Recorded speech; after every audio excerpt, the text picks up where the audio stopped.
Hello दोस्तों, good evening to everyone.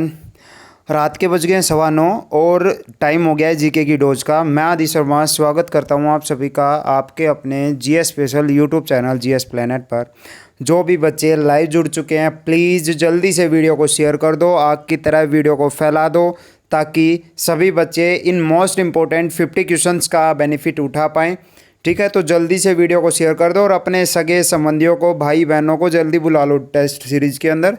आज मज़ा आने वाला है। बहुत मोस्ट इंपॉर्टेंट 50 क्वेश्चन जो वेरियस एग्जाम्स के अंदर अभी तक पूछे गए हैं, ठीक है, उनका एक मोस्ट इंपॉर्टेंट 50 क्वेश्चंस का कलेक्शन किया है। तो जल्दी से आप वीडियो को शेयर कर देना ताकि आज का जो ये सेशन है ये स्टार्ट कर पाएँ। चलो सर जल्दी करो। चलो without wasting time let us start our video. और फर्स्ट क्वेश्चन है सर, फर्स्ट क्वेश्चन क्या है कि ये पूछ रखा है कि पृथ्वी से कौन से खगोलीय पिंड की दूरी सबसे अधिक है।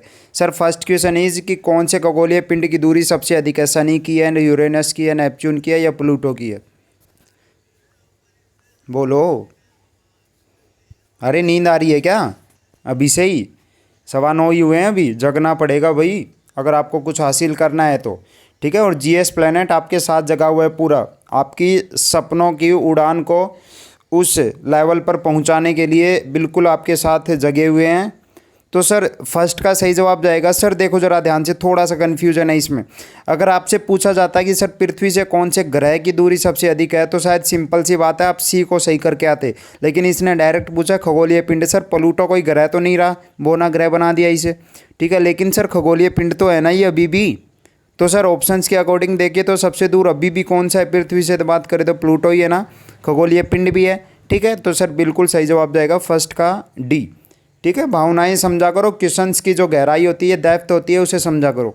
ठीक है, जल्दबाजी नहीं करनी होती है। सेकंड नंबर क्वेश्चन है सर, बृहस्पति का जो द्रव्यमान है वो लगभग कितना है? सूर्य के कंपैरिजन में बताना है कि बृहस्पति का द्रव्यमान लगभग कितना है। सूर्य के द्रव्यमान का 10वां भाग, 1000वां भाग, 100वां भाग या आधा भाग? बोलो ज़रा। बिल्कुल, जो बच्चे नए जुड़े हैं ना सभी को गुड इवनिंग। और अभी आप जल्दी से वीडियो को शेयर कर दो और लाइक का बटन दबाना ना भूलें। ठीक है भाई,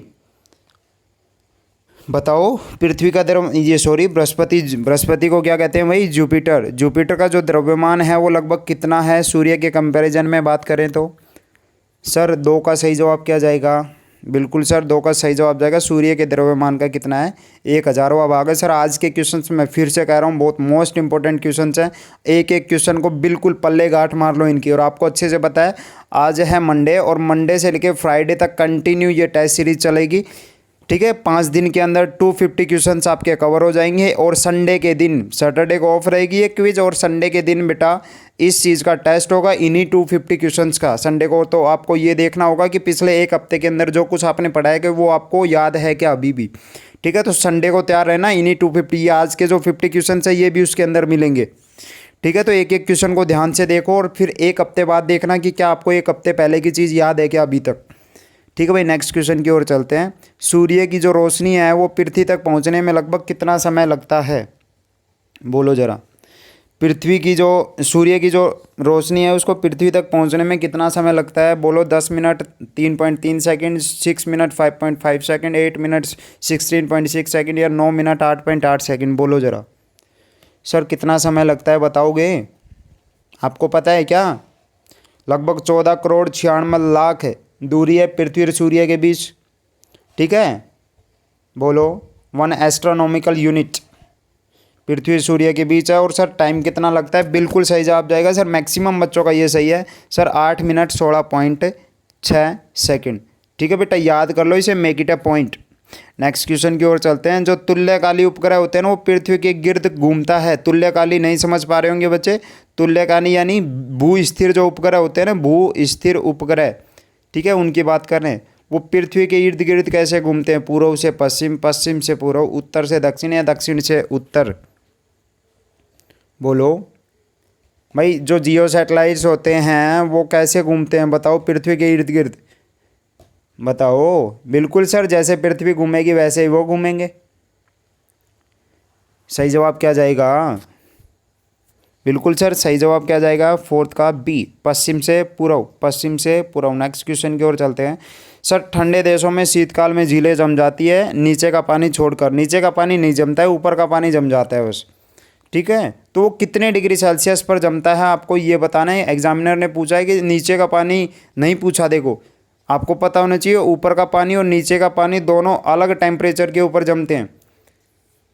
ठीक है, तो नीचे का पानी नहीं पूछा सर, नीचे का पानी छोड़ने की ज़रूरत, छोड़ दो नीचे का, कोई दिक्कत नहीं है।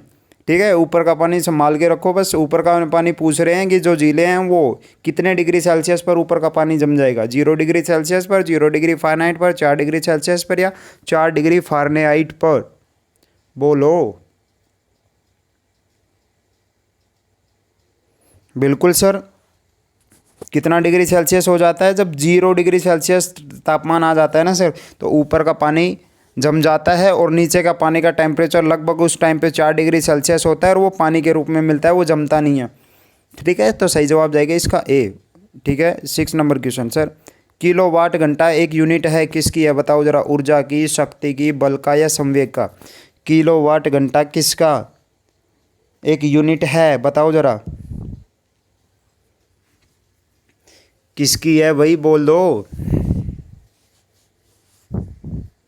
किलोवाट घंटा किसकी एक यूनिट है। 6 का सही जवाब क्या जाएगा। गलत जवाब दिया तो दिनेश सर पिटाई करेंगे बहुत ज़्यादा। बिल्कुल सर सही जवाब जाएगा सर, किसकी है ये, ऊर्जा की। किसकी है सर ये, ऊर्जा की। और आपको अच्छे से पता है कि सर 1 किलोवाट जो आवर होता है, 1 किलोवाट घंटा होता है, वो 3.6 मेगाजूल के बराबर होता है, याद होगा आपको। ठीक है, 3.6 मेगाजूल। नेक्स्ट क्वेश्चन है सर, एक रिट किसके द्वारा जारी की जाती है, बोलो जरा। सर एक जो रिट होती है, पॉलिटी का क्वेश्चन है, बताओ किसके द्वारा जारी की जाती है। कोई उच्च न्यायालय द्वारा, कोई उप न्यायालय द्वारा, जिला न्यायालय द्वारा या प्रशासनिक अधिकरण द्वारा। एक रिट किसके द्वारा जारी की जाती है, जवाब दे के बताओ जल्दी। बोलो, आप जारी करते हो क्या। कोई उच्च न्यायालय, उप न्यायालय, जिला न्यायालय, प्रशासनिक अधिकरण। बिल्कुल सर, ऑप्शन के अकॉर्डिंग देखिए तो सही जवाब क्या जाएगा। बिल्कुल सर, रिट जारी करने का अधिकार खाली किसको है बेटा, सर्वोच्च न्यायालय यानी सुप्रीम कोर्ट और उच्च न्यायालय को। ठीक है भाई, सर्वोच्च सुप्रीम कोर्ट की बात करें तो अनुच्छेद 32 के तहत और उच्च न्यायालय की बात करें तो अनुच्छेद 226 के तहत। ठीक है, तो सर सर्वोच्च न्यायालय ऑप्शन में नहीं है तो क्या करके आओगे सर, कोई भी उच्च न्यायालय को। ठीक है, सही जाएगा क्या, हाई कोर्ट, कोई उच्च न्यायालय को। नेक्स्ट क्वेश्चन की ओर चलते हैं सर, 8 नंबर क्वेश्चन,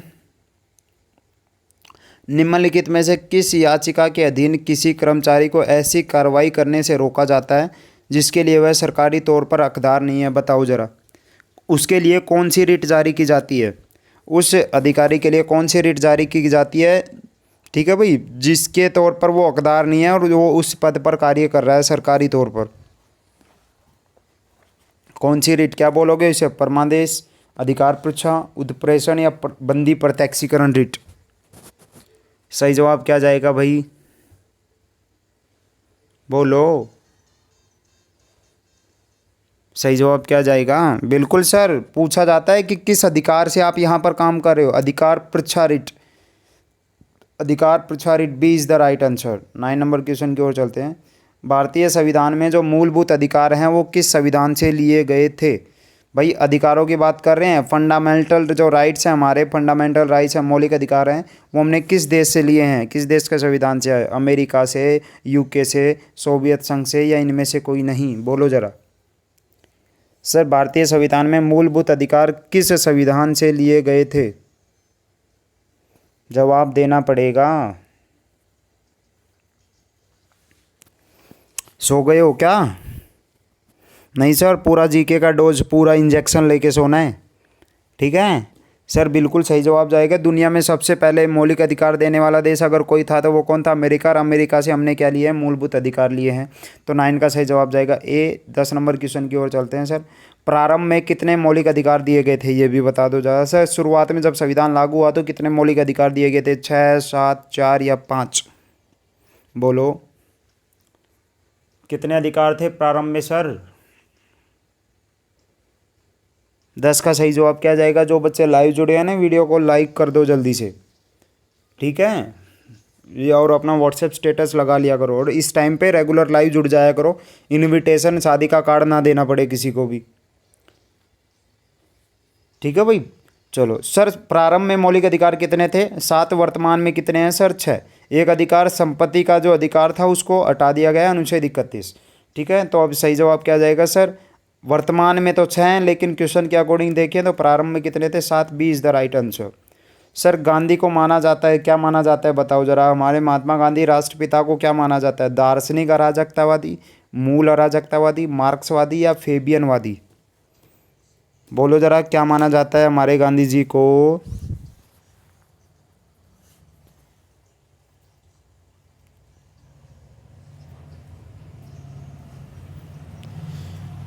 बिल्कुल सर, गांधी जी को क्या माना जाता है? बहुत अच्छा क्वेश्चन है सर। इसका राइट आंसर होगा दार्शनिक अराजकतावादी माना जाता है, क्योंकि भाई देखो गांधी जी की जो सोच थी ना, वो लोकतंत्र तो चाहते थे, लेकिन वो एक राज्य विहीन लोकतंत्र चाहते थे।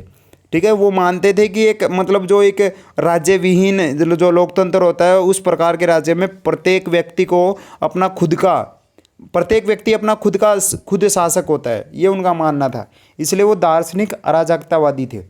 ठीक है भाई, रट लो इस क्वेश्चन को। 12 नंबर क्वेश्चन की ओर चलते हैं।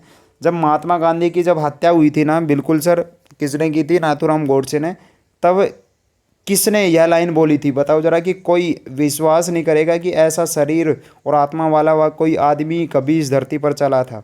बहुत अच्छा क्वेश्चन है, जब ऑफलाइन क्लासेस में पढ़ाता हूँ ये लाइन मैं ज़रूर करवाता हूँ कि ये लाइन किसी ने बोली है, बताओ ज़रा? बेड्रेड रसेल ने, लियो टॉलस्टॉय ने, अल्बर्ट आइंस्टीन ने या खान अब्दुल गफ्फार खान ने? सर ये किसने कहा था कि कोई मुश्किल से ही यह यकीन करेगा कि इस प्रकार के हार्ड मांस वाला शरीर और आत्मा वाला कोई व्यक्ति, ठीक है, कभी इस धरती पर चला होगा? किसने कही थी ये लाइन? और अच्छे वे में बोली थी, खराब वे में नहीं बोली थी। ठीक है, बोलो। बिल्कुल सर, सही जवाब क्या जाएगा इसका? सही जवाब जाएगा सर, ये किसने कही थी? अल्बर्ट आइंस्टीन ने। किसने कहा था सर? ये अल्बर्ट आइंस्टीन ने। ठीक है, अल्बर्ट आइंस्टीन की एक गहन इच्छा थी कि इनसे मिलने की, लेकिन वो पॉसिबल नहीं हो पाया भाई। ठीक है, नेक्स्ट क्वेश्चन की ओर चलते हैं। सर भगवत गीता का अंग्रेजी में अनुवाद करने वाला पहला यूरोपियन कौन था बताओ ज़रा? भगवत गीता का अंग्रेजी में अनुवाद करने वाला पहला यूरोपियन कौन था? Sir Alexander Cunningham, William Jones, Charles Wilson या जेम्स प्रिंसेप? भगवत गीता भगवत गीता है, उसको अंग्रेजी में अनुवाद करने वाला पहला यूरोपियन कौन था? बोलो।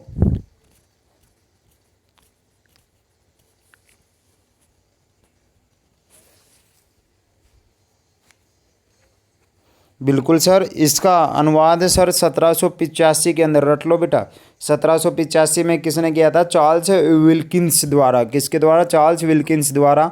एशियाटिक जो सोसाइटी थी उसके द्वारा प्रथम रूप से यह पुस्तक थी जिसका अनुवाद करवाया गया था। एशियाटिक जो सोसाइटी थी ना, एशियाटिक सोसाइटी ऑफ बंगाल, उसके तहत यह करवाया गया था। और किसने किया था? चार्ल्स विल्किंस ने। ठीक है भाई, नेक्स्ट क्वेश्चन की ओर चल रहे हैं। नेक्स्ट क्वेश्चन है सर, गांधी जी किस धार्मिक ग्रंथ को अपनी माता कहते थे? बोलो जरा, किस धार्मिक ग्रंथ को अपनी माता कहा था? रामायण को, द न्यू टेस्टामेंट को, कुरान शरीफ को या भगवत गीता को? 14 का सही जवाब क्या जाएगा भाई, बताओ जरा? गांधी जी ने किस धार्मिक ग्रंथ को अपनी माता कहा था? बोलो, कुछ है जवाब? गांधी जी ने किस धार्मिक ग्रंथ को अपनी माता कहा था? बोलो बोलो। बिल्कुल सर, सही जवाब क्या जाएगा सर इसका? किसको कहा था? भगवत गीता को। सी इज द राइट आंसर। ठीक है सर, नेक्स्ट क्वेश्चन की ओर बढ़ते हैं। 50 नंबर क्वेश्चन, अलीगढ़ में मोहम्मडन एंग्लो ओरिएंटल कॉलेज की स्थापना किसने की थी? बताओ जरा, बहुत अच्छा क्वेश्चन है और बहुत इजी क्वेश्चन है। अलीगढ़ में मोहम्मडन एंग्लो ओरिएंटल कॉलेज की स्थापना किसने की थी? मोहम्मद अली जिन्ना ने, मोहम्मद अली ने, शौकत अली ने या सर सैयद अहमद खान ने? बोलो जरा, मोहम्मडन एंग्लो ओरिएंटल कॉलेज की स्थापना किसने की थी? जवाब दे के बताओ। बिल्कुल सर, सोचने का टाइम दे रहा हूँ। जल्दी से सारे बच्चे जो लाइव जुड़ रखे हैं ना, प्लीज़ कमेंट किया करो आप। कुछ तो ऐसे रहते हैं कि पता नहीं कमेंट हो जाएगा और गलत हो गया तो क्या सोचेंगे। कोई नहीं सोचने वाला, अपने दिल के अंदर की बात खोल के रखा करो सामने। ठीक है, शर्माना नहीं है बिल्कुल भी। सर बिल्कुल सही जवाब जाएगा sir option D. Sir Syed Ahmad Khan ने मोमडन एंग्लो ओरिएंटल कॉलेज की स्थापना की थी अलीगढ़ में। रट लो बेटा, बहुत इंपॉर्टेंट क्वेश्चन है आज के, मैं बार बार बोल रहा हूँ। ठीक है, नेक्स्ट क्वेश्चन है सर, नए भारत का पैगंबर किसे कहा जाता है? 60 नंबर क्वेश्चन है, नए भारत का पैगंबर किसे कहा जाता है? दयानंद सरस्वती को, रामकृष्ण को, राजा राम मोहन राय को, या स्वामी विवेकानंद जी को? नए भारत का पैगंबर किसे कहा जाता है?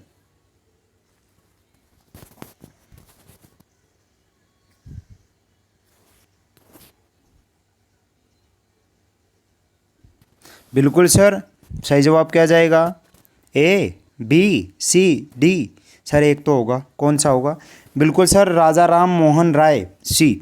ठीक है, राजा राम मोहन राय को भारतीय पुनर्जागरण का पिता और नए भारत का पैगंबर कहा जाता है। ठीक है भाई, नव जागरण का अग्रदूत भी कहा जाता है इन्हें। नव प्रभात, देखो बहुत सारे नाम है, कैसे भी आ जाए, याद करना अच्छे। नव प्रभात आ जाए, ठीक है भाई, या फिर आ जाए नव जागरण, नए जागरण का अग्रदूत आ जाए, नव जागरण का अग्रदूत। ठीक है भाई, या फिर आ जाए क्या, भारतीय पुनर्जागरण का पिता आ जाए, या नए भारत का पैगंबर आ जाए। सब किसको करके आना है सर? राजा राम मोहन राय को। नेक्स्ट क्वेश्चन की ओर चलते हैं। नेक्स्ट क्वेश्चन है सर, अकबर के आरंभिक दिनों में उसका रीजेंट कौन था? ठीक है, रीजेंट का मतलब होता है सर उसका संरक्षक कौन था? अकबर के आरंभिक दिनों में उसका रीजेंट कौन था सर? अबुल फजल था, बैरम खां था, तानसेन था, या टोडरमल था? जल्दी से जवाब दे के बताओ कि अकबर के आरंभिक दिनों में उसका संरक्षक कौन था।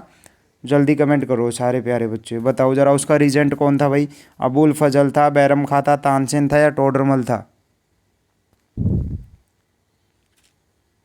बोलो।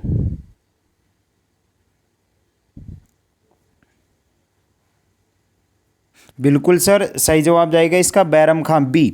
इसी के नेतृत्व में जो दूसरा युद्ध हुआ था पानीपत का, उसमें किसको भाई, जो हेमू के नेतृत्व वाली अफगान सेना थी उसको हराया था बैरम खां के नेतृत्व में ही। ठीक है भाई, चलो नेक्स्ट क्वेश्चन की ओर चलते हैं। नेक्स्ट क्वेश्चन क्या है भाई? नेक्स्ट क्वेश्चन आपकी स्क्रीन पर दिख रहा होगा, बिल्कुल सर। जब्त प्रणाली के अंतर्गत वास्तविक उत्पादन का कितना अंश राज्य की मांग के रूप में निर्धारित किया गया था? बोलो जरा। जब्ती जो प्रणाली थी उसके अंतर्गत जो वास्तविक उत्पादन जितना होता है टोटल, उसका कितना अंश राज्य की मांग के रूप में निर्धारित किया गया था? 1/4, आधा, 1/3, या 5वां भाग? बोलो जरा।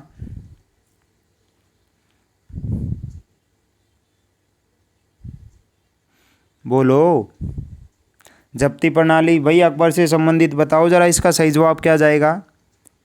बिल्कुल सर, जितना वास्तविक उत्पादन है उसका कितना सर? 1/3 भाग, 1/3 भाग राज्य की मांग के रूप में निर्धारित किया गया था। ठीक है भाई, अकबर ने आपको अच्छे से पता है जो अपने शासन का जो 24वां वर्ष था 1580 में, जो आईने दहसाला के नाम से एक नई कर प्रणाली जारी की थी भाई। ठीक है, आईने दहसाला के नाम से, भी इसका सही जवाब जाएगा। बढ़ते हैं नेक्स्ट क्वेश्चन की ओर। 19 नंबर क्वेश्चन सर, यूरोपियन शक्ति पहचानी है जिससे शिवाजी ने तोपे और गोला बारूद प्राप्त किए थे? भाई हमारे शिवाजी ने तोपे और गोला बारूद प्राप्त किए थे, किससे प्राप्त किए थे? उस यूरोपियन शक्ति को पहचानिए, कौन था भाई? फ्रांसीसी थे, पुर्तगाली थे, अंग्रेज थे, या इनमें से कोई नहीं? बोलो।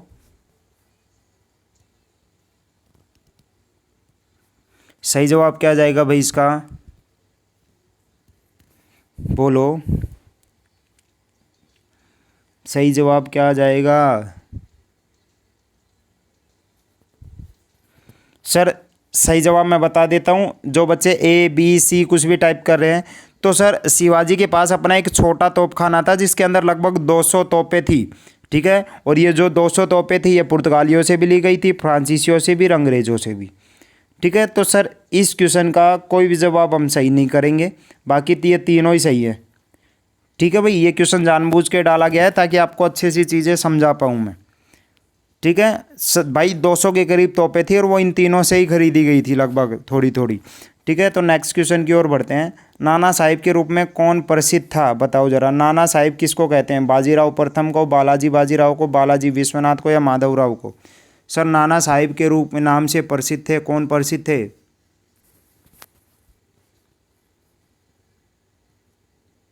बिल्कुल सर, बाजीराव प्रथम के जो पुत्र थे कौन थे सर? बालाजी बाजीराव, ये वाला ऑप्शन सर। ये इसका पुत्र था ये वाला बालाजी बाजीराव, ठीक है। ये बाप था, ये बेटा था। 1740 से 1761 तक इन्होंने शासन किया था, ठीक है भाई। और इन्हीं को क्या कहा जाता है? नाना साहिब कहा जाता है। तो correct answer will be option B. 20 का सही जवाब क्या जाएगा sir? Option B. Sir 21 number question की ओर बढ़ते हैं। सर यात्री इब्न बतूता कहाँ से आया था? बताओ जरा। इब्न बतूता कहाँ से आया था? मोरक्को से आया था, फारस से आया था, तुर्की से आया था, मध्य एशिया से आया था? ठीक है भाई, बताओ जरा। यात्री इब्न बतूता कहाँ से आया था? भाई बिल्कुल सर, याद है, सबको याद है सर। 1333 ईस्वी में आया था ये भारत, ठीक है भाई।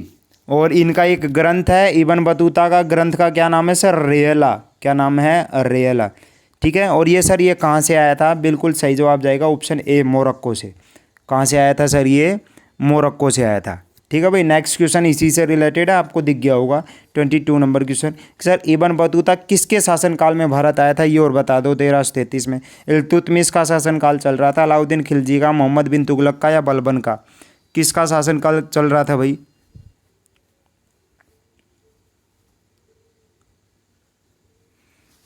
बिल्कुल सर, सही जवाब क्या जाएगा? किसके शासनकाल में आया था सर? ये मोहम्मद बिन तुगलक के शासनकाल में आया था। और मोहम्मद बिन तुगलक मतलब जो सुल्तान था, इन्होंने इन्हें दिल्ली का काजी नियुक्त किया था भाई, ठीक है। Option C is the right answer 22 का। 23 की ओर बढ़ते हैं सर। दिल्ली सल्तनत का राज्यकाल कब समाप्त हुआ? बोलो ज़रा। दिल्ली सल्तनत का राज्यकाल कब समाप्त हुआ? 1498, 1526, 1565 या 1600 ईस्वी? दिल्ली सल्तनत का राज्यकाल कब समाप्त हुआ? बोलो। 1498 में, 1526 में, 1565 में, या 1600 ईस्वी में? सही जवाब क्या जाएगा भाई? दिल्ली सल्तनत का कार्यकाल कब खत्म हुआ?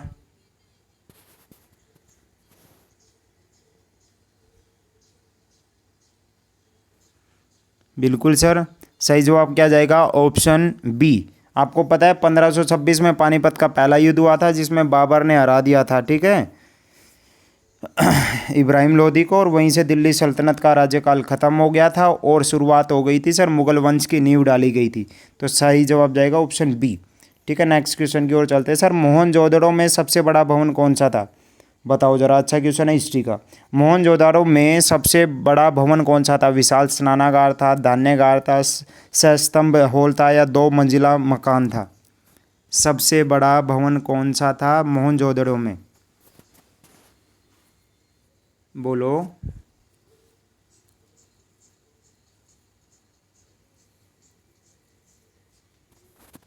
बिल्कुल सर, सही जवाब जाएगा इसका क्या सर? बिल्कुल option B is the right answer. धान्यगार जो था ना सर, वो सबसे बड़ी इमारत थी वहाँ की, ठीक है। इसकी मतलब लंबाई की बात करें तो 11.88 मीटर, और पूर्व से पश्चिम बात करें तो यह कितनी चौड़ी थी? 7.01 मीटर चौड़ी थी ये, ठीक है। तो B is the right answer. 25 number question की ओर चलते हैं सर। सिंधु घाटी के लोगों की एक महत्वपूर्ण रचना निम्नलिखित में से किसकी मूर्ति थी? बताओ जरा। कौन सी चीज़ की मूर्ति? नटराज की, नृत्य करती हुई बालिका की, बुद्ध की, या नरसिम्हा की? किसकी मूर्ति थी भाई? मोहनजोदारो फिल्म देखी है ना आपने? नहीं देखी? ऋतिक रोशन की आई थी, देखो जरा उसमें, ठीक है। एक महत्वपूर्ण रचना थी, किसकी मूर्ति थी? देखो जरा, उसको सपने में भी दिखती है वो, ठीक है। और वो पुजारी जी जिसकी पूजा करते हैं अंदर गुफा के अंदर, दिखता है ना? किसकी है सर? नृत्य करती हुई बालिका की। B is the right answer, सही जवाब जाएगा इसका। 26 नंबर क्वेश्चन की ओर चलते हैं सर। बहुत अच्छा क्वेश्चन है। डायलैक्टिक्स, जिसको द्वंद्व न्याय कहते हैं, किसको संकेत करते हैं ये? सैद्धांतिक संघर्ष को, विरोधियों का एकीकरण, तर्क वितर्क तथा चर्चाओं के बाद सत्य का पता लगाना, या भौतिकवादी निर्णय? सर डायलैक्टिक्स का मतलब क्या होता है, आपको ये बताना है। 26 का सही जवाब दे के बताओ। बोलो। द्वंद्व न्याय से आप क्या मतलब समझते हो? डायलैक्टिक्स से क्या मतलब समझते हो सर? बिल्कुल सर, पहले भी करवा चुका हूँ टेस्ट सीरीज में। बहुत अच्छा क्वेश्चन है, इसलिए रिपीट कर रहा हूँ आज।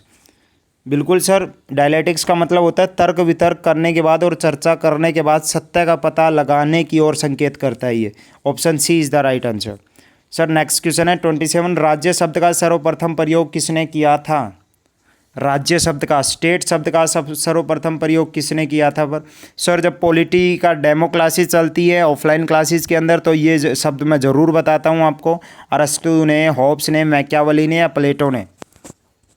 27 का सही जवाब क्या जाएगा? बोल दो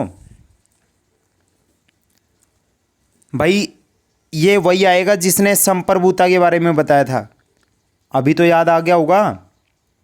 बिल्कुल सर, चलो एक हिंट और दे देता हूँ सर, जिसकी एक पुस्तक है जिसका नाम है द प्रिंस। अब तो याद आ गया हो गया। बिल्कुल सर, सही जवाब जाएगा ऑप्शन बी, मैकियावेली ने। ठीक है भाई, राज्य शब्द का सर्वप्रथम प्रयोग किसने किया था? मैकियावेली ने।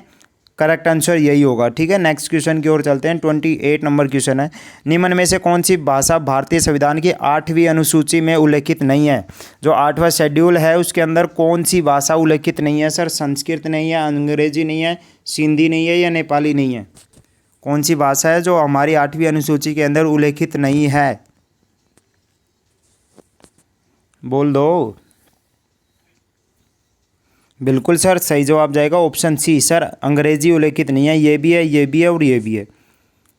ठीक है, जो बच्चे नए जुड़े हैं मैं फिर से कह रहा हूँ, वीडियो को लाइक कर दो। ठीक है, और वीडियो ख़त्म होने के बाद लाइव चैट में नहीं, कमेंट सेक्शन में ज़रूर बताया करो वीडियो कैसी लगी, क्वेश्चंस कैसे थे, कितना स्कोर किया आपने। कुछ 4-5 बच्चों के सिवा कोई नहीं बताता ये चीज़। पता नहीं डर लगता है इस चीज़, किस चीज़ का, कि हमें शर्म आएगी बताने में। कोई दिक्कत नहीं है भाई, जब किसी को दिखाओगे ना और जब आपको शर्म आएगी ना तभी बात बनेगी। क्योंकि जब शर्म आएगी ना तभी अंदर से आग उठेगी, क्यों मेरे क्वेश्चन गलत क्यों हो रहे हैं, और फिर आप उन क्वेश्चंस को ठीक करने की कोशिश करोगे। ठीक है, तब तक ऐसे ही अपने अंदर ही रखो, कोई फ़ायदा नहीं है उस चीज़ का। ठीक है, पेपर आएंगे और पेपर चले जाएंगे। ठीक है, और उम्र निकल जाएगी, बाद में पछताने के सिवा कुछ नहीं रहेगा। ठीक है सर, नेक्स्ट क्वेश्चन की ओर बढ़ते हैं। नेक्स्ट क्वेश्चन दिख रहा होगा आपको, फिर से उसी का है। सर 8वीं अनुसूची में कौन सी भाषाएं बाद में जोड़ी गई थी? बताओ जरा, कौन सी भाषाएं हैं जो बाद में जोड़ी गई थी? अंग्रेजी, सिंधी, मराठी, संस्कृत। ठीक है, आपको ये तो आपको लग गया होगा कि सर ये तो गलत है, अंग्रेजी तो है ही नहीं, तो ये ऑप्शन तो गलत।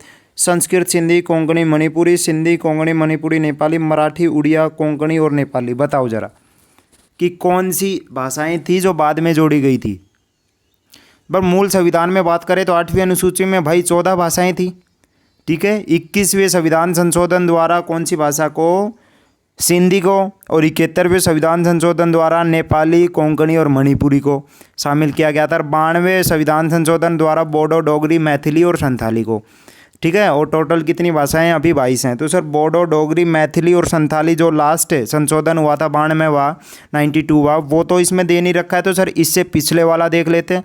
71वां संविधान संशोधन के द्वारा सर कौन सी, नेपाली, कोंकणी और मणिपुरी।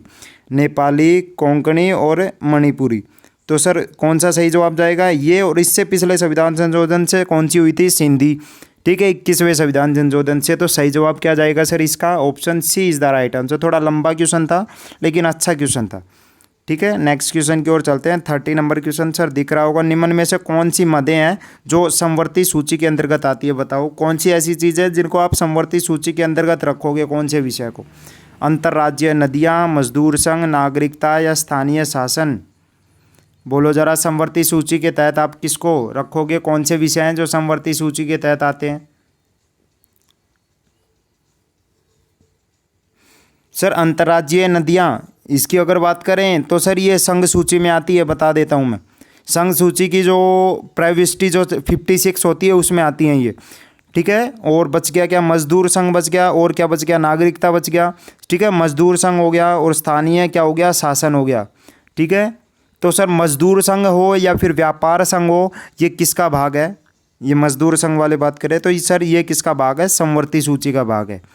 ठीक है, व्यापार संघ की बात करो या मजदूर संघ की बात करो, तो सर इसका सही जवाब जाएगा option B is the right answer, मजदूर संघ। याद कर लो बेटा इसको।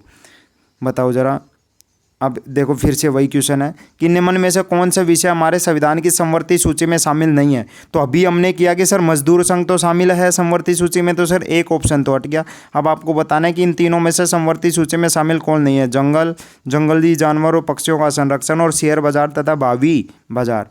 बोलो जरा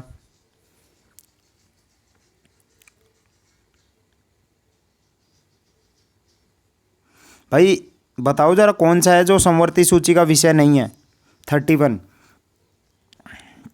बिल्कुल सर सही जवाब जाएगा जो शेयर बाजार और जो भावी बाजार होते हैं ना, फ्यूचर बाजार, ठीक है, ये जो शेयर बाजार है ये संघ सूची के अंतर्गत आता है, केंद्र सरकार के अधीन आती हैं ये चीज़ें, ठीक है। शेयर बाजार याद रखना इस चीज़ को, बहुत अच्छे क्वेश्चन हैं, मैंने पहले बोला था आज, ठीक है भाई। 32 नंबर क्वेश्चन की ओर चलते हैं। बताओ जरा जो स्विस राष्ट्रपति है स्विट्जरलैंड का, उसका कार्यकाल कितने वर्ष का होता है। मैंने पॉलिटी में भी बताया था बेटा, खाली एक भारत का नहीं, भारत के सिवा अमेरिका, स्विट्जरलैंड, ब्रिटेन और कनाडा, सबके संविधान के बारे में सारी चीज़ें मैं बताने वाला हूँ।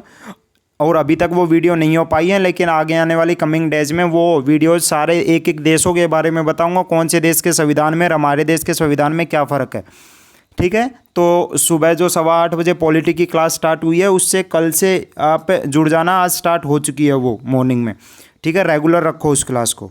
स्विस राष्ट्रपति का कार्यकाल सर 2 वर्ष, 1 वर्ष, 4 वर्ष या 3 वर्ष। 32 का सही जवाब क्या जाएगा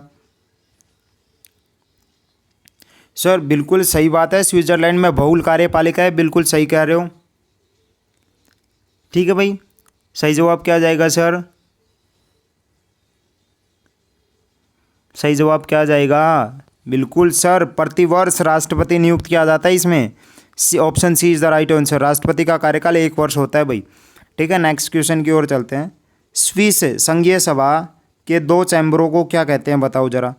जो संघीय सभा है वहाँ की, जो उसके 2 चैम्बर हैं उनको क्या कहा जाता है, सीनेट और प्रतिनिधि सभा, हाउस ऑफ लॉर्ड्स और हाउस ऑफ कॉमन्स, राष्ट्रीय परिषद और राज्यसभा, ठीक है भाई। और थोड़ा सा ऊपर कर रहा हूँ, यह उपयुक्त में से कोई नहीं, बोलो ज़रा। वहाँ के जो चैम्बर्स हैं, 2 चैम्बर्स हैं, उनको क्या कहा, जैसे हमारे यहाँ पे लोकसभा राज्यसभा कहा जाता है ना, वहाँ क्या कहा जाता है ऐसे ही, ऊंचा सदन और निम्न सदन को क्या कहा जाता है भाई। बिल्कुल सर, सही जवाब क्या जाएगा, रट लो बेटा, आज से बहुत अच्छे क्वेश्चन हैं सर। राष्ट्रीय परिषद और Rajya Sabha, option C is the right answer. Rajya Sabha को national council and council of states, ठीक है। राष्ट्रीय परिषद, national council and council of states, English में आ जाए चाहे हिंदी में आ जाए कोई दिक्कत नहीं है, ठीक है। राष्ट्रीय परिषद और राज्यसभा, ठीक है। नेक्स्ट क्वेश्चन की ओर चलते हैं। 34 नंबर क्वेश्चन, जब भारत और रूस के बीच मैत्री और सहयोग की संधि पर हस्ताक्षर किए गए तब रूसी नेता कौन थे, बताओ जरा। कब हुए थे सर ये हस्ताक्षर, कब हुए थे। 1971 में हुआ था समझौता, याद है या नहीं है भाई। तत्कालीन प्रधानमंत्री कौन थी उस टाइम पे, इंदिरा गांधी थी, ठीक है भाई। और वहाँ के रूसी नेता कौन थे ये बताना है, बिल्कुल बताओ जरा। रूसी नेता कौन थे उस टाइम पे, अगस्त 1971 के टाइम पे, बोलो। 34 बहुत अच्छा क्वेश्चन है, मैंने शुरुआत में बोल चुका हूँ, आज की टेस्ट सीरीज के क्वेश्चंस बहुत लाजवाब हैं और अच्छे हैं। बिल्कुल सर, उस टाइम पे अगस्त 1971 में कौन थे, लियोनिड ब्रेजनेव, रूसी नेता। इन दोनों के बीच में क्या हुए थे पर सर, ये जो मैत्री समझौता हुआ था, ठीक है। नेक्स्ट क्वेश्चन की ओर चलते हैं। 35 नंबर क्वेश्चन, सर राजनीति और नीतियों से व्युत्पन्न शब्द इंद्रधनुषी संगठन शब्द किसने दिया था, बताओ। ये इंद्रधनुषी गठबंधन, सॉरी संगठन नहीं, इंद्रधनुषी गठबंधन शब्द किसने दिया था। प्रणब मुखर्जी ने, बराक ओबामा ने, मित रोमने ने, AB वाजपेयी ने। सर राजनीति और नीतियों से जो शब्द निकला है इंद्रधनुषी गठबंधन, ये शब्द किसने दिया था, बोलो। 35 का सही जवाब, मुख्य द्वार, जो आपका मुख का द्वार है ना, ये खोलो इसे, ठीक है। और जल्दी से टाइपिंग करो और लिखो। आई नो थोड़े से टिपिकल क्वेश्चन है, लेकिन बेटा एग्जाम के पॉइंट ऑफ व्यू से बहुत अच्छे हैं ये, ठीक है भाई। सही जवाब जाएगा sir option B is the right answer. ये किसने दिया था सर, ये बराक ओबामा ने, ठीक है भाई। अभी नेक्स्ट क्वेश्चन की ओर चलते हैं, बहुत अच्छा क्वेश्चन है। 36 नंबर क्वेश्चन है, निम्नलिखित में से कौन सा राज्य 7 सिस्टर्स का सदस्य नहीं है। जो हमारे पूर्व के 7 राज्य हैं जिनको 7 सिस्टर कहा जाता है, तो कौन सा राज्य है जो 7 सिस्टर्स का सदस्य नहीं है। पश्चिम बंगाल, त्रिपुरा, उड़ीसा या बिहार। पश्चिम बंगाल, त्रिपुरा, उड़ीसा या बिहार, बताओ जरा कौन सा सदस्य नहीं है 7 सिस्टर्स का। बिल्कुल, अगर इसका जवाब किसी का गलत हुआ ना, ठीक है, मैं बता रहा हूँ, रात को सपने के अंदर चुड़ैल आएगी, सो नहीं पाओगे, ठीक है। बिल्कुल सो नहीं पाओगे, चुड़ैल दिखेगी उल्टे पैर करके, ठीक है। हाँ, ये ना हो कि जीके की डोज लेने आए थे और कुछ और ही लेके चले गए। तो बिल्कुल सही जवाब दो जल्दी, और आपका एक गलत जवाब धर्मेंद्र को पानी की टंकी से नीचे कूदा सकता है, आपको अच्छे से पता है। तो सोच समझ के जवाब दो। सर बिल्कुल सही जवाब इसका क्या जाएगा? सर कौन नहीं है? नहीं है सदस्य है। कितनी देर हो गई? सेवन सिस्टर का सदस्य है पूछा है, बताओ ज़रा। पश्चिम बंगाल है? नहीं है। उड़ीसा है? नहीं है। बिहार है? नहीं है। त्रिपुरा है? बिल्कुल है। ठीक है, बिल्कुल शब्द की गहराई के ऊपर नहीं गए, हमने जल्दबाजी में क्या पढ़ लिया, नहीं है। ठीक है, मेरी गलती हो गई, शायद बच्चों ने सही पढ़ा है ये। तो सदस्य है कौन सा है सर? त्रिपुरा है। ये तीन तो बिल्कुल कतई नहीं है सर। ठीक है भाई, कौन कौन से हैं 7 सदस्य? अरुणाचल प्रदेश है, नागालैंड है, मणिपुर है, मिजोरम है, त्रिपुरा है, मेघालय और असम है। ठीक है, तो ये नहीं है। चलो नेक्स्ट क्वेश्चन की ओर बढ़ते हैं। 37 नंबर क्वेश्चन, निम्नलिखित भारतीय राज्यों में से किस राज्य की कोई समुद्री सीमा नहीं है? समुद्री सीमा कौन से राज्य की नहीं है? गुजरात, गोवा, राजस्थान और महाराष्ट्र। भाई समुद्री सीमा, तटीय सीमा भारत के 9 राज्यों की लगी हुई है, आपको अच्छे से पता है। बताओ।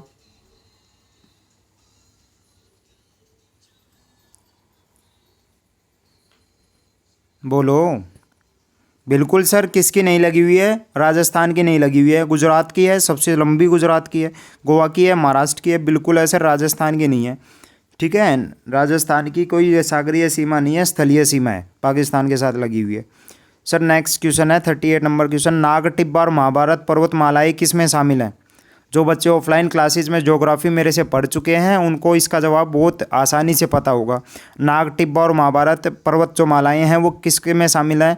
पार हिमालय। पार हिमालय को बोलते हैं बेटा ट्रांस हिमालय, कन्फ्यूज नहीं होना है। ट्रांस हिमालय में है, निम्न हिमालय में है, उच्च हिमालय में है या अधो हिमालय में है?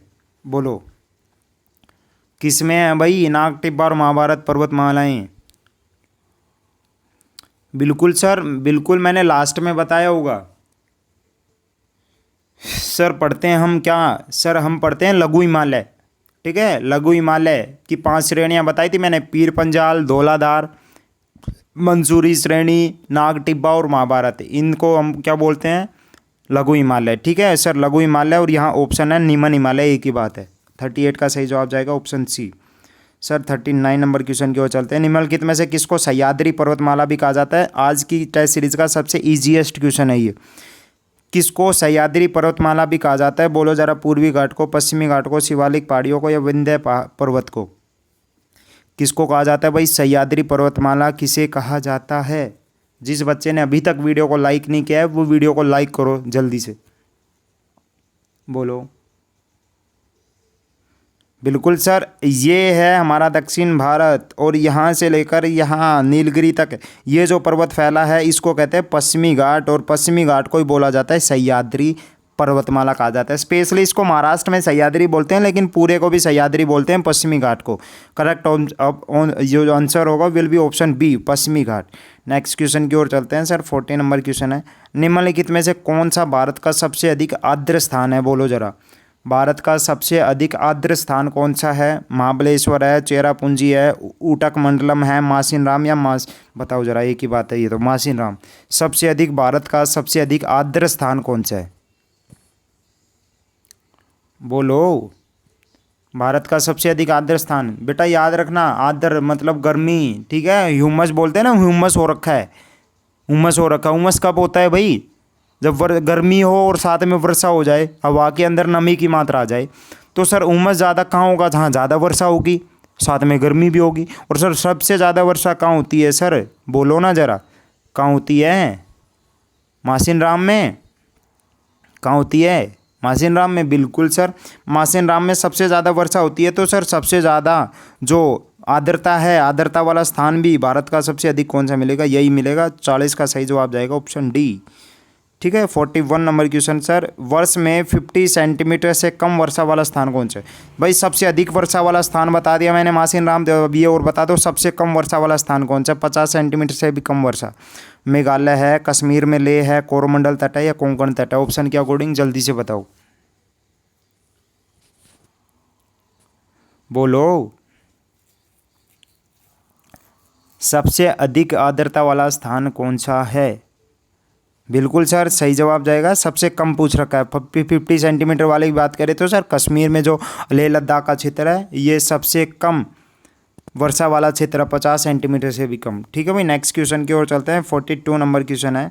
सर निम्न में से कौन सी नदी हिमालय से परे की नदी है? बोलो जरा, गंगा, सतलुज, यमुना या रावी? कौन सी नदी है जो हिमालय से परे की नदी है, जो हिमालय से भी पार से जिसका उद्गम होता है? ठीक है, हिमालय में से उद्गम नहीं होता जिसका, बताओ जरा कौन सी नदी है?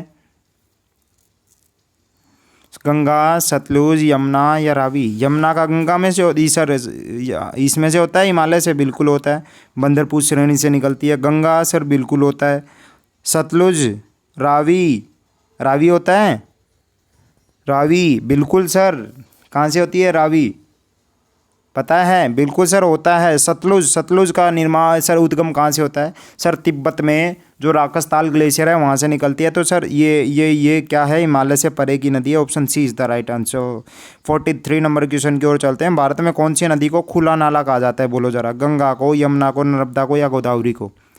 भारत में कौन सी नदी को खुला नाला कहा जाता है? कौन सी नदी को खुला नाला कहा जाता है भाई? बिल्कुल सही जवाब क्या जाएगा भाई? बिल्कुल सही जवाब जाएगा। बहुत इजी क्वेश्चन है सर। किसको कहा जाता है? यमुना नदी को बहुत खुला नाला कहा जाता है सर। ठीक है, प्रदूषित नदी है, लेकिन इस कोरोना ने सबको स्वच्छ कर दिया भाई, सारी नदियां स्वच्छ हो गई। ठीक है, जो इतने करोड़ों जो रुपए के जो प्रोजेक्ट थे उनसे जो चीज़ नहीं हो पा रही थी, वो कोरोना ने 2 महीने में सब कुछ सही कर दिया। ठीक है भाई, सारे वातावरण को भी साफ कर दिया। जो CO2 का तापमान बढ़ रखा, CO2 बढ़ रखी थी, वो भी कम कर दी, सब कुछ सही हो गया।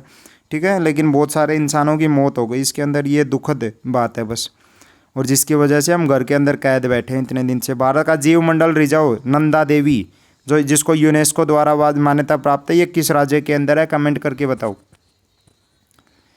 सर नंदा देवी, बिल्कुल सर। बार बार मोस्ट रिपीटेड क्वेश्चन है मेरी टेस्ट सीरीज का, मैं बार बार पूछता रहता हूँ ये। ठीक है सर, किसका है ये, किस राज्य में स्थित है सर ये?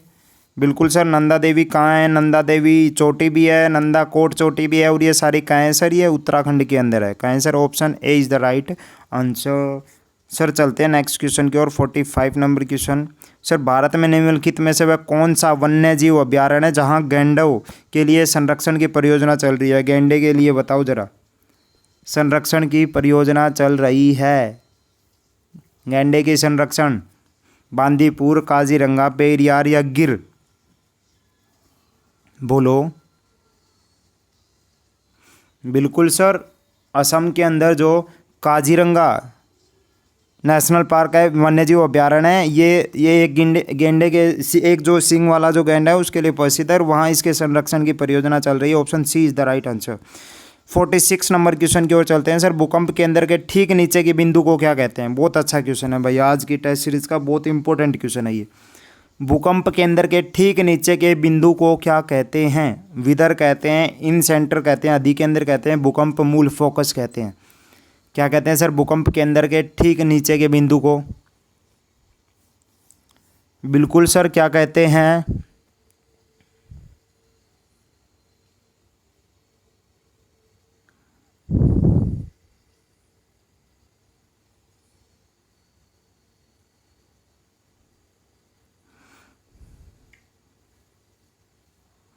बिल्कुल सर, भूकंप केंद्र को सर भूकंप केंद्र बोल लो, भूकंप अधिकेंद्र बोल लो, एक ही बात है।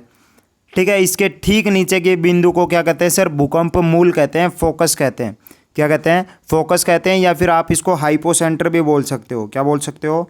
हाइपो सेंटर भी बोल सकते हो। भूकंप मूल फोकस को हाइपो सेंटर भी कह सकते हैं। ठीक है भाई, जो अधिकेंद्र होता है वो भूकंप मूल होता है, उसके 90 डिग्री के कोण पर होता है। ठीक है, समझाऊंगा ये अच्छे से हम। ठीक है, बाद में जब ज्योग्राफी पढ़ेंगे उसके अंदर भूकंप के बारे में बताऊंगा, तब अच्छे से सिखाऊंगा इसका। ठीक है भाई, नेक्स्ट क्वेश्चन की ओर चलते हैं। 47 नंबर क्वेश्चन। सर नापे किसका एक प्रकार है? नापे ऑफलाइन क्लासेस के अंदर जो बच्चे पढ़े थे उनको जब मैं पर्वतों का प्रकार बता रहा था कि वलित पर्वत क्या होते हैं, उसके अंदर ये क्वेश्चन मैंने अच्छे से करवाया था। सर नापे किसका एक प्रकार है? नदीय लक्षण का, वलित संरचना का, अपर्दन मैदान का या डेल्टा प्रदेश का? सर नापे किसका एक प्रकार है? बिल्कुल सर, याद आ गया क्या बच्चों, प्यारे बच्चों? सर जब मैं आपको वलित पर्वत पढ़ा रहा था फोल्डेड माउंटेन पढ़ा रहा था, तो वहाँ पे बताया था सर नाप पे क्या होता है, भूगर्भिक हलचल से उत्पन्न जो वलित संरचना होती है उसी का एक प्रकार है। अच्छे से समझाया था डायग्राम बना के। तो option B is the right answer. ठीक है, नेक्स्ट क्वेश्चन की ओर चलते हैं। सर लैंप की बत्ती में तेल किसके कारण ऊपर चढ़ता है? साइंस का क्वेश्चन है और बहुत अच्छा क्वेश्चन है। बताओ, तेल ऊपर चढ़ाना है, ठीक है, तो वो किसके कारण ऊपर चढ़ता है लैंप की बत्ती में? दाब अंतर के कारण, केशिकीय घटना के कारण, तेल की कम श्यानता के कारण, या सहसंजक बल के कारण? बहुत इजी क्वेश्चन है आज की टेस्ट सीरीज का ये, तो जल्दी विद इन माइक्रो सेकंड के अंदर जवाब दो, फिर जल्दी से टेस्ट सीरीज करके आंखें बंद करके सो जाते हैं। सुबह फिर से मिलना है हमें 7 बजे बायोलॉजी की क्लास में। सर लैंप की बत्ती में तेल किसके कारण ऊपर चढ़ता है? सर बिल्कुल वो किसके कारण चढ़ता है? केशिकत्व के कारण चढ़ता है, कैपिलरी एक्शन के कारण ऊपर चढ़ता है। सही जवाब क्या जाएगा सर इसका? केशिकीय घटना। 49 नंबर क्वेश्चन की ओर चलते हैं। सर आर्द्रता का मापन किससे किया जा सकता है? आर्द्रता बताओ जरा, आर्द्रता का मापन किससे करते हैं? हाइड्रोमीटर, हाइग्रोमीटर, पायरोमीटर या लैक्टोमीटर? बोलो, आर्द्रता का मापन किससे किया जाता है? 49 का सही जवाब क्या जाएगा भाई? जो वायु में जो आर्द्रता होती है, मॉइस्चर होती है, उसका मापन किससे किया जाता है सर? बिल्कुल सर, सही जवाब जाएगा हाइग्रोमीटर। एक चीज़ और बता देना चाहता हूँ, मेरे को याद आ रही है, आई थिंक आपको काम आ जाएगी। अगर हाइग्रोमीटर को ही बेटा साइक्रोमीटर कहते हैं, आपको नहीं पता होगा शायद, तो अगर कभी हाइग्रोमीटर ऑप्शन में ना आए तो साइक्रोमीटर भी इसका सही जवाब है। रट लो इस क्वेश्चन को, लिख लो अगर कॉपी लेके बैठे हो तो। साइक्रोमीटर एग्जामिनर कंफ्यूज कर सकता है आपको, और आपको लगेगा कि सर क्वेश्चन ही गलत है। क्वेश्चन बिल्कुल सही होता है, हाइग्रोमीटर आए या साइक्रोमीटर आए एक ही बात है। लास्ट क्वेश्चन सर आज का, जर्मन सिल्वर में निम्नलिखित धातुएं कौन सी होती हैं? जर्मन सिल्वर में तांबा, जस्ता, निकेल, तांबा, जस्ता, एल्यूमिनियम, तांबा, जस्ता, सिल्वर, जस्ता, सिल्वर और निकेल। बताओ जरा क्या होती है जर्मन सिल्वर में निम्नलिखित धातुएं होती है, कौन सी होती हैं? जर्मन सिल्वर में निम्नलिखित धातुएं होती हैं। बिल्कुल सर, क्या होती है? तांबा होती है सर 50% होती है। जस्ता होती है, जिंक होती है सर 35% और होती है, और क्या होती है साथ में?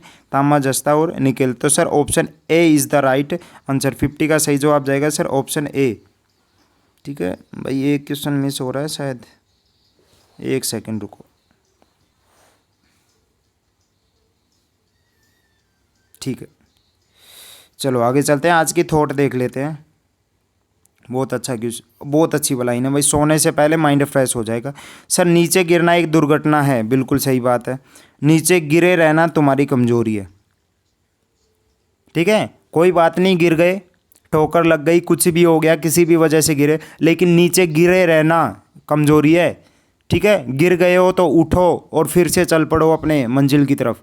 ये नहीं कि आपको कोई बीच में बोले कि सर 1 महीने बाद पेपर होगा, तो आप वहीं पे रुक गए कि नहीं यार 1 महीने बाद होगा, मैं बाद में पढ़ूंगा, अगले साल होगा, ये कहने किसी ने कह दिया, आप वहीं पे पड़े रहे कि चलो छोड़ो रहने दो। ठीक है बेटा, रुकना नहीं है। कोरोना हमारे मजबूत इरादों से बड़ा नहीं है। ठीक है, बहुत जल्दी बहुत सारी चीज़ें सब नॉर्मल हो जाएगा, पेपर होगा, और उस टाइम पे बेटा इतना अपने आप को तैयार कर लो ना कि सर बिल्कुल जॉब लेके रहेंगे इसकी बार। ठीक है सर, इसी के साथ मैं आदि शर्मा विदा लेता हूं। जो बच्चे नए जुड़े थे आज की टेस्ट सीरीज से, वो चैनल को, यूट्यूब चैनल को सब्सक्राइब कर लो, जीएस प्लेनेट को। और सर बेल आइकन जो होता है, घंटी वाला जो निशान होता है, घंटी को दबा दें, और घंटी दबाते ही पहला ऑप्शन खुलता है, उसमें ऑल दबा लो, ताकि हर वीडियोज़ का नोटिफिकेशन आपको टाइम पर मिलता रहे। शुभ रात्रि, इसी के साथ गुड नाइट। मिलते हैं सुबह 7 बजे बायोलॉजी की क्लास में दिनेश सर के साथ। अलविदा।